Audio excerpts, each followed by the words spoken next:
Good morning, Your Honor. Good morning. You may be Please seated. have a seat. No cell phones on, off and away. No talking, please. Before we begin, any objection to the media? No, Your Honor. Not from the state. Madam Kimberly Sullivan, 2 on the Part A regular docket. Good morning, Your Honor. Ioannis Kaloidis on behalf of Ms. Sullivan. She is present and approaching. The state's filed a motion to modify the defendant's conditions of release. We are in receipt of the motions from the defendant in response. I would like to point out for the record that Connecticut Practice Book Section 3813, 3814, and Connecticut General Statutes 5469 and 5469B, and the relevant case law from those statutes, gives this court the authority to modify conditions of release at any time. I disagree with the defense. There has to be a change in circumstances, and the court always has authority. The state is renewing its request for EMS monitoring and house arrest, and in the alternate, GPS monitoring. The state's also requesting that the defendant, if she has a passport, it be surrendered. The state still submits to the court this defendant is a substantial risk of flight. She faces the rest of her life, or a significant period of the rest of her life, incarcerated if she's convicted of these charges. That makes it a significant incentive to flee this jurisdiction and to not appear in court. If it's coming to court, face the charges, and if she's convicted, face the rest of your life in jail or flee, I think it's a pretty simple alternative, an equation would permit her to flee. This is a strong case for the state. The court has read the arrest warrant. But in addition to that strength, since the media coverage of this case, several additional witnesses have come forward. For example, a friend of the defendant's of 21 years has come forward and provided a written statement to the state, to the police, that in the 21 years she's known this defendant, she's never spoken of a stepson. She was shocked to learn she had a stepson, and that friend was never allowed in this house. Additionally, I'd like to point out to the court, it's a domestic violence case with a domestic violence victim.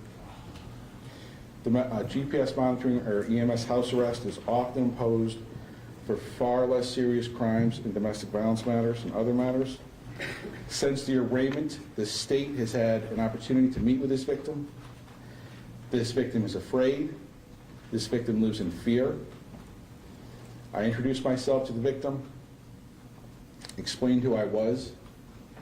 His first question in this fear is, why is she out walking around when I was locked up in a room for 20 years?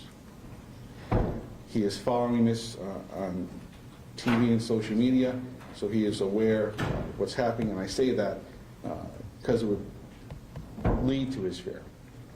Based on all that, the state is asking for those conditions. Your Honor, I respectfully and vigorously object to the state's motion. I believe it is improper, and I believe if it was to be granted, it would be unjust and a violation of my client's state and federal constitutional rights. This is the third time we are back addressing the same issues. Bond has been set. Conditions of release have been addressed by the court. The state made essentially the same arguments on prior occasions, which were considered by the court and rejected by the court. We are back now, 2 weeks later, giving the state another bite at the apple. And the court was clear on March 13th when the court rejected the conditions that are being sought. The judge at the time made clear she was rejecting those conditions and made clear that we would keep this on a short leash, basically, come back in 2 weeks or whatever, and if there were any violations, she would reconsider. A defendant must be able to rely on the representations and the orders of the court. And when a defendant is told, you will be released under these conditions, and if you abide by these conditions, you'll be fine. The only thing that has changed is now we have a 2-week track record of compliance. That is the only change that I have seen. That is the only documentation that has been provided to me or that I've been able to see so far is a report from bail indicating a track record of compliance. So the only thing that has changed in the eyes of the defense with respect to the case is that my client has been complying with the conditions and has done what has been asked of her. Despite the fact that she's complied with the conditions, we're now back seeking to add additional conditions. And I understand that the whole world wants to convict Ms. Sullivan, and the whole world already has.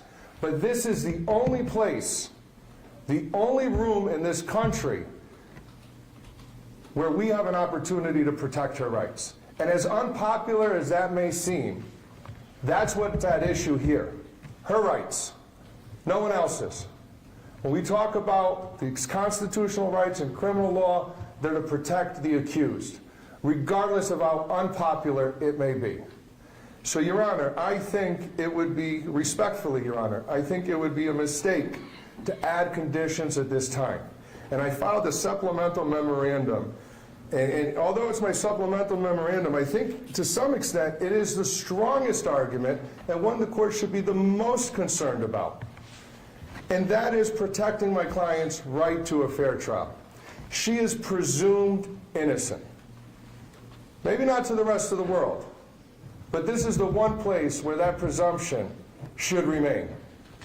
And by adding conditions, the court is sending a message that she has done something wrong, or the court feels that she has done something wrong, or the court feels that something has changed to increase the conditions of release, increase her monitoring, when none of that has occurred.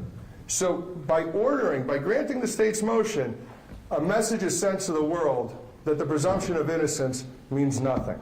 And that cannot happen, Your Honor. And the presumption of innocence is tied to bail. I cited the Troconis case, which cites a U.S. Supreme Court case, which talks about the importance and how the presumption of innocence ties into bail.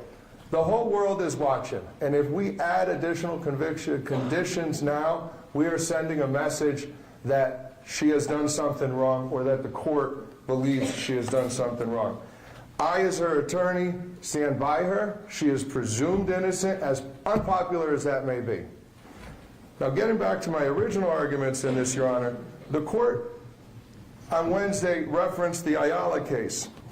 And I looked at the Ayala case, and this is distinguishable. Yes, the court has the inherent authority to set conditions and modify conditions. Just because the court has the authority doesn't mean that it should exercise that authority. And I'd ask the court not to exercise that authority. In Ayala and in all the other cases where there's been a review of a court adding conditions or revoking bond or impacting bail, there has always been something to trigger it. Some violation of condition of release, some concern that the defendant will not be able to appear in court or is a danger to anyone else. She has appeared in court despite the difficulty in getting here. There are serious safety concerns for her. Putting her in a specific area where she cannot leave will only create additional safety concerns. There are numerous threats against her. Numerous people have made threats. They're posting them online, talking about not waiting to be able to see her out in public. She needs to be able to have freedom of movement, and at times, in fact, Your Honor, I've actually advised her to leave the state initially, given the media attention, for her own safety. If the court was to put her on a GPS monitoring bracelet, she would not be able to do that. If the court put her on an EMS, she would not be able to leave the residence where she is. That would create additional safety concerns. Getting back to the law here, though, Your Honor, I think the Ayala case is clear that there needs to be, I think it calls for some type of violation. Whether you call it a change of circumstance or not, that's something that had been used, an argument that has always been raised in our state courts here, and I believe it is an appropriate consideration, Your Honor. Your Honor, my motion also details her ties to the community, all the things that the court's already considered in setting the appropriate bond here, Your Honor. Everything has been considered by the court, it's been evaluated, and there is nothing different. I understand there's a lot of public pressure, and the public sentiment may be that there should be more conditions on her. But the bond that's set is appropriate. The conditions that are set are appropriate. She's abiding by those conditions. The state has argued this before. It has been rejected. There is absolutely nothing new other than a positive track record. Your Honor, respectfully, I cannot understate how strongly I feel about this. I do not believe any change in the conditions of her release would be appropriate right now. I believe they would have a direct and significant impact on her right to a fair trial, and I believe it is a dangerous message for the court to send, and it is one that will impact and bear directly on the presumption of innocence, which is something that is crucial in this case, because nobody has afforded her that. And we look to the court to protect that. Your Honor, respectfully, I ask the court deny the state's motion.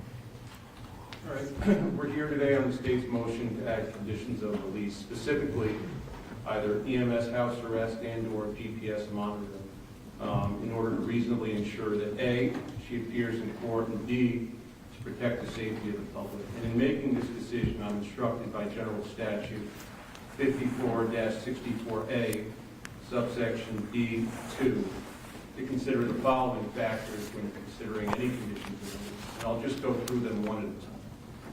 First, the nature and circumstances of this offense and the seriousness of the charges against her. There are 2 B felonies. One of them carries mandatory minimum jail time. There are other felony charges against her, in addition to that, misdemeanor charges. And the allegations are arguably the most troubling that I've seen during my tenure as a judge, and show really an unthinkable amount of a lack of empathy. And I do stress that they are just allegations at this time.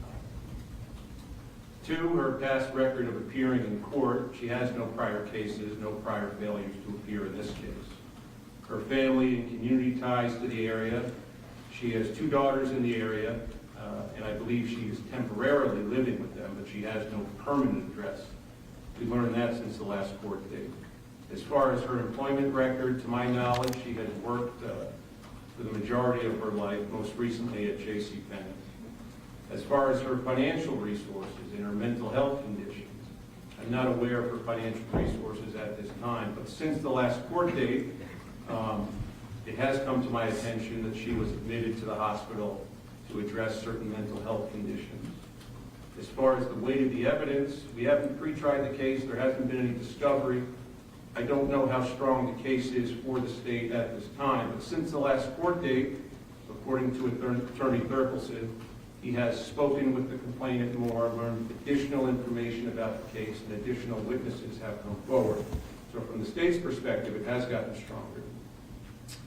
Whether she has been previously convicted of similar crimes, again, she has no record, so she hasn't.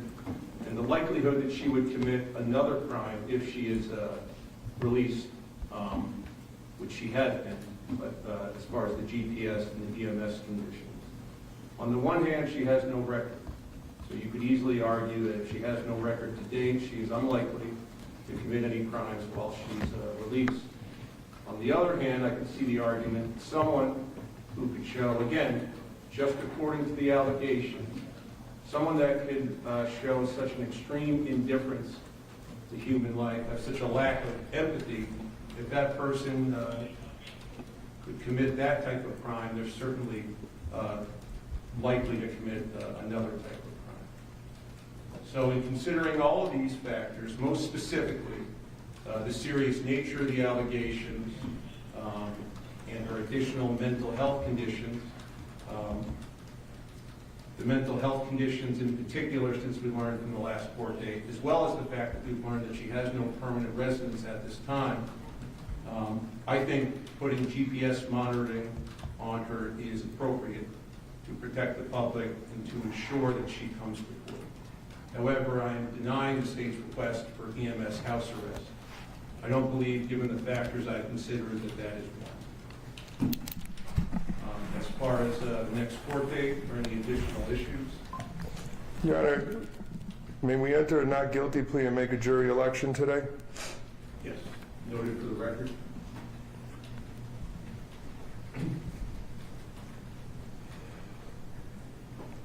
With respect to a next date, Your Honor,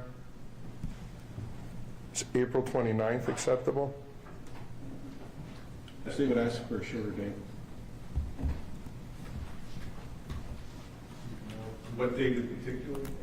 I would like 3 weeks, 1 to monitor compliance, 2 to update the court on discovery process. You want to say April 15th, I'm away that week, Your Honor. 22nd?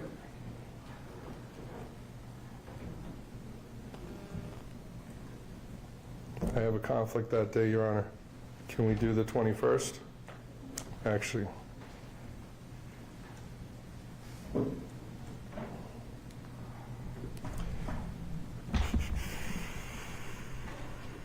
Actually, Your Honor, we'll make the 22nd work. I can juggle that.